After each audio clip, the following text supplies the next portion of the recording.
Assalamu alaikum students, I hope you are fine. This is your chemistry lecture and the topic we are going to discuss today is physical properties of alkanes. You have studied about alkanes, उनकी properties के बारे में आप पढ़ चुके हैं, क्या क्या होती हैं, उनकी chemical properties के बारे में आप आगे इंशाल्लाह पढ़ लेंगे. Uses and sources हमने इसके discuss कर लिए हैं. So now we are going towards physical properties of alkanes के physically जो उनके structure पर depend कर रही हैं, सिर्फ उनके physical state पर depend कर रही हैं properties, वो कौन कौन सी हैं. तो सबसे पहले हम इसकी प्रॉपर्टी के बारे में बात करें, that is they form homologous series. Now what is a homologous series, ये आपने पहले पढ़ लिया है alkyl radicals and homologous series के अंदर, और उसकी काफ़ी सारी प्रॉपर्टीज़ भी डिस्कस कर चुके हो आप. तो ये उसी से रिलेटेड एक टॉपिक है अल्केन्स की प्रॉपर्टीज़ का. तो सबसे पहले तो आती है ना होमोलोगस सीरीज अल्केन्स की. होती क्या है होमोलोगस सीरीज, हम उस सीरीज को कहते हैं, उस कलेक्शन ऑफ डिफरेंट कंपोनेंट्स को कहते हैं होमोलोगस सीरीज, जिसके अंदर कोई सेम रिलेशन आ रहा होता है, डिफरेंट कंपाउंड्स का कोई सिमिलर रिएक्शन रिलेशन आ रहा होता है, उनके आपस में कोई रिलेट कर रही होती है कोई प्रॉपर्टी, जिसको आप कह सकते हो कि उनकी आपस में मुनासिबत एक जैसी होती है. तो ये जो अल्केन्स की होमोलोगस सीरीज होती है उसके अंदर फर्स्ट 4 मेंबर्स तो गैशियस फॉर्म में होते हैं, जिसके अंदर कार्बन 1 से कार्बन नंबर 4 तक के कंपाउंड्स आते हैं. लाइक मीथेन है विच हैज़ 1 कार्बन एटम, और ईथेन में 2 कार्बन एटम्स होते हैं, देन 3 कार्बन्स वाली and 4 carbons propane and butane आपके पास आती है. तो ये सारे members they are gaseous state, they are found in gaseous state. Then carbon number 5 to 10 they are in liquid states. Like pentane है, it is used as a solvent. pentane carbon 5 वाला आपकी अल्केन होती है और ये solvent के तौर पर यूज़ होती है. Now what is a solvent? कोई भी ऐसा कंपाउंड, कोई भी ऐसा लिक्विड जो हम अपने रिएक्शंस के लिए यूज़ करते हैं, जिसके अंदर आप किसी भी और चीज़ को डिज़ोल्व करते हो, जिसको हम कहते हैं कि सोल्यूट को डिज़ोल्व करते हैं. तो जब भी आपने ऑर्गेनिक कंपाउंड्स को डिज़ोल्व करना होता है ना, तो उसके लिए आपको कोई ऑर्गेनिक सॉल्वेंट ही रिक्वायर्ड होता है. क्यों, ये चीज़ हम आगे पढ़ेंगे अभी कि हमें क्यों ऑर्गेनिक सॉल्वेंट के लिए ऑर्गेनिक कंपाउंड के लिए ऑर्गेनिक सॉल्वेंट ही रिक्वायर्ड है. ये चीज़ हम अब आगे पढ़ते हैं.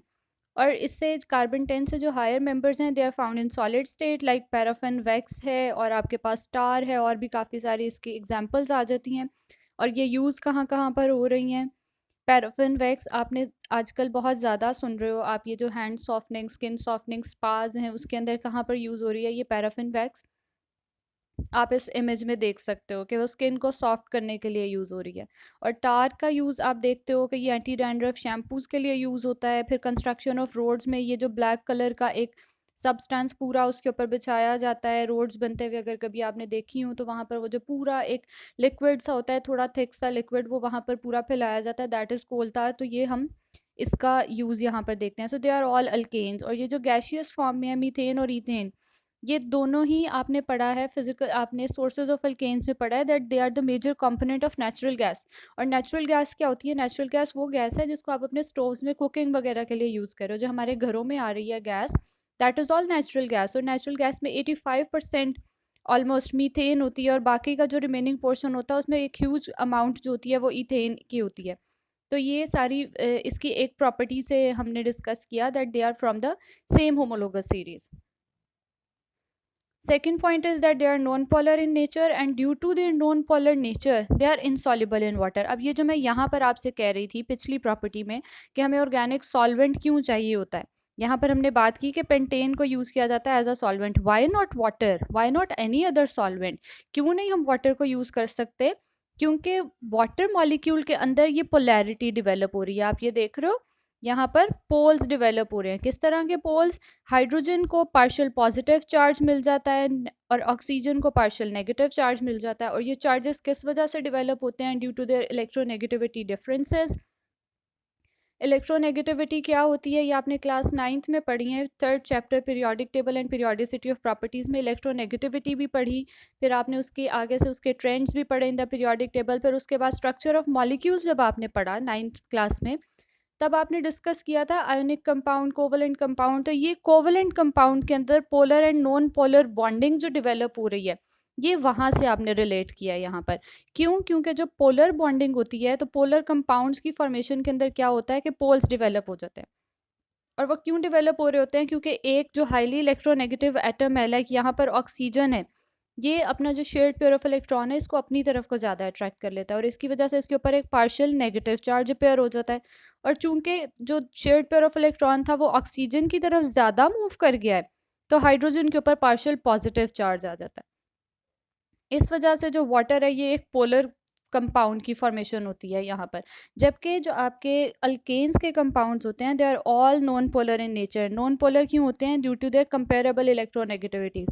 इनकी इलेक्ट्रोनेगेटिविटी वैल्यूज इतनी ज़्यादा नहीं डिफर कर रही होती हैं। कार्बन और हाइड्रोजन के ही कंपाउंड्स हैं ना ये, इसके अंदर कोई हेट्रो एटम तो है ही नहीं।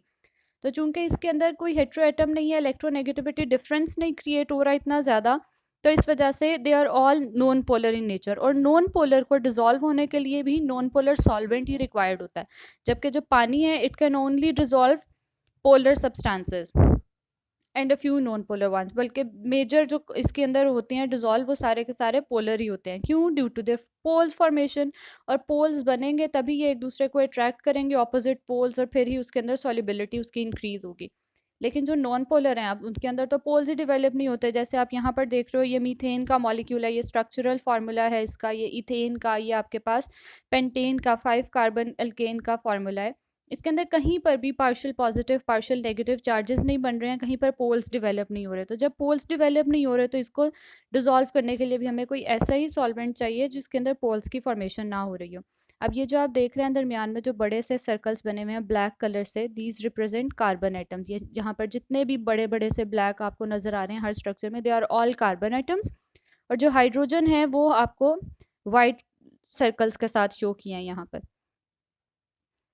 Next property is that density increases with the increase of molecular sizes. किस तरह से? जैसे जैसे आप मूव करते हो फ्रॉम कार्बन 1 टू ऑनवर्ड्स, आप किसी भी कार्बन नंबर 12 तक चले जाते हो, कार्बन 10 तक चले जाते हो, तो इसकी जो मॉलिक्यूलर साइज इंक्रीज हो रहा है ना, मॉलिक्यूलर साइज मतलब अगर आप देखो तो इसका मोलर मास इंक्रीज हो रहा है। और मोलर मास या मॉलिक्यूलर साइज के इंक्रीज होने के साथ साथ इसकी डेंसिटी इंक्रीज होती है। इसके नीचे आपने टेबल में अगर गौर करें तो देखें मीथेन 1 कार्बन अल्केन की डेंसिटी जैसे जैसे नीचे की तरफ आ रही है तो ये इंक्रीज होकर 0.73 हो गई है। Of course there are some exceptions, like यहाँ पर 0.55 से 0.51 हुई, फिर 50 हुई, फिर 58 हुई। तो ये कुछ एक्सेप्शंस आती हैं due to their structure and due to their structural formula arrangement of atoms.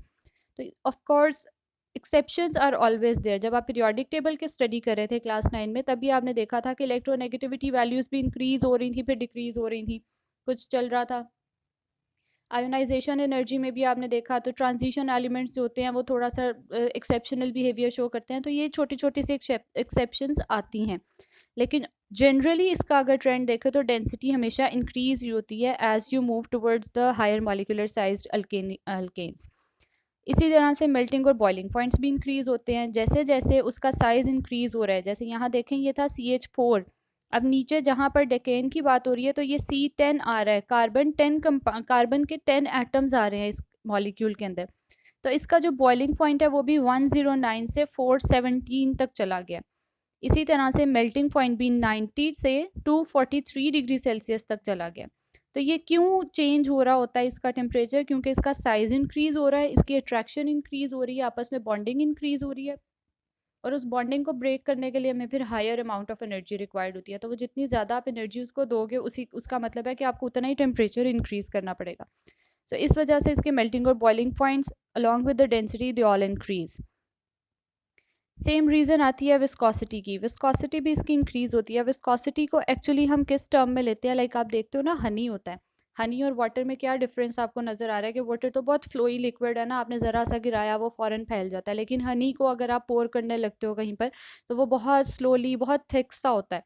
तो ये चीज़ उसकी विस्कोसिटी में काउंट हो रही है कि बहुत विस्कस होता है, बहुत थिक सा उसका सब्सटेंस होता है। तो जैसे जैसे आप मॉलिक्यूलर साइज इंक्रीज करते जाते हो तो विस्कोसिटी इंक्रीज हो रही होती है। लाइक जो फर्स्ट मेंबर्स हमने पढ़ा था पीछे कि वो गैशियस फॉर्म में होते हैं, फिर आहिस्ता आहिस्ता उनकी विस्कोसिटी इंक्रीज होती है, then they start becoming liquid, and liquid से फिर वो थिक ऑयली लिक्विड्स में कन्वर्ट होते हैं, फिर फाइनली वो पैराफिन वैक्स और ग्रीस की फॉर्म में आ जाते हैं। तो ये विस्कोसिटी उनकी इंक्रीज होती है जैसे जैसे उसका एटॉमिक साइज इंक्रीज होता है। लेकिन एक चेंज जो आता है ना इसकी फ्लेमेबिलिटी में आता है। हर चीज़ इंक्रीज हो रही है, विस्कोसिटी भी इंक्रीज हो रही है जैसे जैसे मॉलिक्यूलर साइज इंक्रीज हो रहा है, वैसे मेल्टिंग पॉइंट्स भी इंक्रीज हो गए, बॉइलिंग पॉइंट्स भी हो गए, डेंसिटी भी इंक्रीज हो गई। एक चीज़ डिक्रीज हो रही होती है वो है इसकी फ्लेमेबिलिटी। जैसे अगर आप देखते हो कि मीथेन गैस जो नेचुरल गैस है वो कहीं पर भी हल्की सी खुली रह जाए तो आग, हल्के से शोले से उसको आग लग जाती है। क्यों? क्योंकि वो बहुत फ्लेमेबल है, हाईली फ्लेमेबल होती है, फौरन से आग लग जाती है। गैस सिलेंडर्स हैं, हल्की सी आग उसके पास लगाते हो तो वो फौरन आग जल जाती है उसको।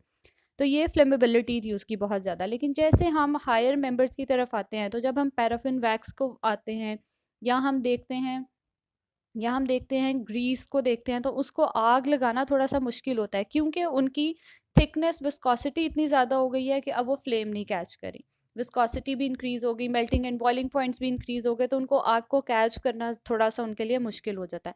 सो सिर्फ एक ये ट्रेंड इनका थोड़ा सा डिफरेंट आ रहा है। ये नीचे मैंने एक समरी से लिख दिया आपके पास कि जो गैस गैस थी, वहां से जैसे जैसे आप रेजिड्यू, रेजिड्यू का मतलब होता है बहुत थिक सा मैटर जो फिल्टर नहीं हो पाता, फिल्ट्रेट नीचे आ जाता है, और ऊपर जो आपके पास सॉलिड सा एक रेजिड्यू आता है ना, that is called as residue. तो वो जो रेजिड्यू है वहां तक आते आते आपके बॉइलिंग पॉइंट्स भी इंक्रीज हो रहे हैं, विस्कोसिटी भी इंक्रीज हो रही है, और चेन लेंथ भी इंक्रीज हो रही है। चेन लेंथ का क्या मतलब है? जैसे यहाँ आपने देखा कि ये थी मीथेन, 1 कार्बन कंपाउंड था, ये था पेंटेन, ये आपके पास है 5 कार्बन कंपाउंड। तो ये चेन इंक्रीज हो गई ना, यहाँ पर बिल्कुल छोटी सी चेन थी, यहाँ पर अब आपके पास एक चेन लेंथ इंक्रीज हो गई। तो जैसे जैसे हम हायर मेंबर्स की तरफ यहाँ पर मूव करते जाते हैं, तो हमारी चेन लेंथ भी इंक्रीज हो रही है। सिर्फ और सिर्फ यहाँ पर फ्लेमेबिलिटी डिक्रीज हो रही होती है as we move down the group, down the as we move towards the higher molecular size alkanes. तो ये थी सारी आपकी होमोलोगस सीरीज की प्रॉपर्टीज, आपकी सारी अल्केन्स की physical properties. I hope you understand this topic.